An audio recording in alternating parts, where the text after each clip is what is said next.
गलवान घाटी में हुई मुठभेड़ के बाद भारत के लोग चीन और चीन द्वारा बनाए गए प्रोडक्ट्स का बाइकआउट कर रहे हैं। इस बहिष्कार के पीछे का कारण मंगलवार 16 जून की सुबह भारत चीन सीमा पर तनाव बढ़ना शुरू हो गया। दोपहर तक खबर आई भारत चीन सीमा पर विवाद, 3 भारतीय सैनिक मारे गए और उसके चंद मिनटों बाद ही एक और ब्रेकिंग न्यूज आई। इसमें एक ऐलान किया गया था। एक चाइनीज मोटर कंपनी GWM और महाराष्ट्र सरकार के बीच एक सहमति पत्र पर दस्तखत हुए हैं। इसमें चरणबद्ध तरीके से $100 करोड़ का निवेश होगा और इसके जरिए 3000 नौकरियां पैदा होंगी। भारत में चीन के खिलाफ पहले से ही गुस्से का माहौल बन रहा था और मंगलवार को आई खबर, सीमा पर 20 भारतीय सैनिक अपनी जान गंवा चुके हैं। ऐसे में कंपनी के इस ऐलान के ईमेल भेजने का वक्त इससे बुरा नहीं हो सकता था। दरअसल यह समझौता सोमवार 15 जून को हुआ था। महाराष्ट्र के मुख्यमंत्री उद्धव ठाकरे ने मैग्नेट महाराष्ट्र कैंपेन के जरिए राज्य में 16,000 करोड़ रुपए के निवेश का ऐलान किया था। इसमें एक निवेश GWM का भी था। आइए चलिए जान लेते हैं GWM आखिर है क्या। GWM यानी ग्रेट वॉल मोटर्स की नींव 1984 में रखी गई थी। 2003 में यह कंपनी हांगकांग स्टॉक एक्सचेंज पर लिस्ट हुई थी और इसके शेयरों में ट्रेडिंग शुरू हो गई। फरवरी में ग्रेट वॉल मोटर्स ने भारत में एंट्री करने का ऐलान किया था। हर 2 साल में होने वाले दिल्ली ऑटो एक्सपो में इस कंपनी ने अपने SUV ब्रांड हेवल को दिखाया था। कंपनी ने अपनी इलेक्ट्रॉनिक कारें भी दिखाई थी। उस वक्त कंपनी के एक उच्च अधिकारी ने BBC मराठी सेवा को बताया था कि कंपनी जल्द ही पुणे के तलेगांव में जनरल मोटर्स के प्लांट का अधिग्रहण कर लेगी। अमेरिकी कंपनी जनरल मोटर्स के शेवरले ब्रांड ने 2017 में भारतीय बाजार से बाहर निकलने का फैसला किया था। इसके बाद गुजरात के हलौल में कंपनी का प्रोडक्शन प्लांट चीन की कंपनी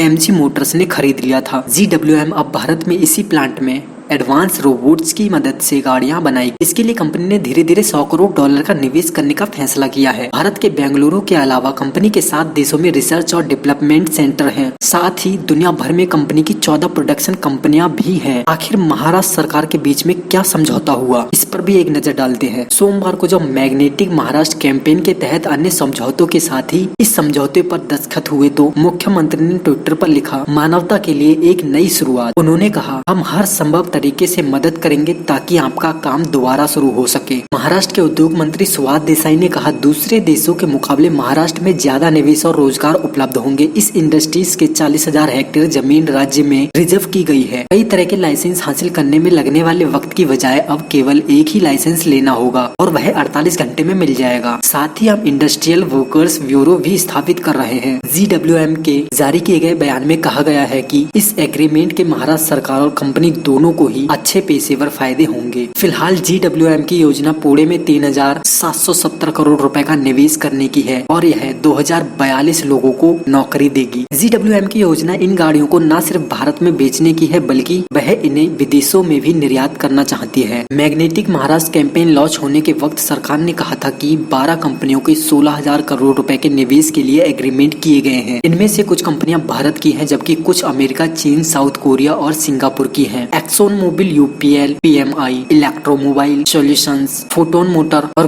वरुण बेवरेजेस इन कंपनियों में शुमार हैं। आखिर चीन के खिलाफ देशव्यापी गुस्सा क्यों है? कोरोना वायरस के फैलने के बाद पूरी दुनिया में चीन के खिलाफ गुस्सा देखा गया है। Boycott Chinese products, ban TikTok जैसे हैशटैग इस दौरान भारत में ट्विटर पर ट्रेंड करते नजर आ रहे हैं। इन सबके बीच में सीमा पर तनाव बढ़ा और एक खूनी घटना घट गई। ऐसे में चीन के खिलाफ गुस्सा और ज्यादा बढ़ गया और सारा दिन सोशल मीडिया पर चीन के खिलाफ पोस्ट की भरमार बनी रही। दूसरी ओर GWM के ऐलान और एक और चीनी कंपनी के ठेका हासिल करने की खबर भी आई। कुछ दिन पहले यह खबर आई थी कि एक बड़ी चीनी कंपनी को दिल्ली में अंडरग्राउंड रोड बनाने का ठेका मिला है। संघाई टनल इंजीनियरिंग कंपनी STIC ने दिल्ली मेरठ RRTS प्रोजेक्ट के लिए सबसे नीची बोली लगाई। कंपनी को 1,126 करोड़ रुपए में एक टेंडर मिल गया। राष्ट्रीय स्वयंसेवक संघ के अनुसांगिक संगठन स्वदेशी जागरण मंच का कहना है कि प्रधानमंत्री नरेंद्र मोदी ने आत्मनिर्भर भारत की बात चंद दिनों पहले ही की थी। ऐसे में जब टाटा और L&T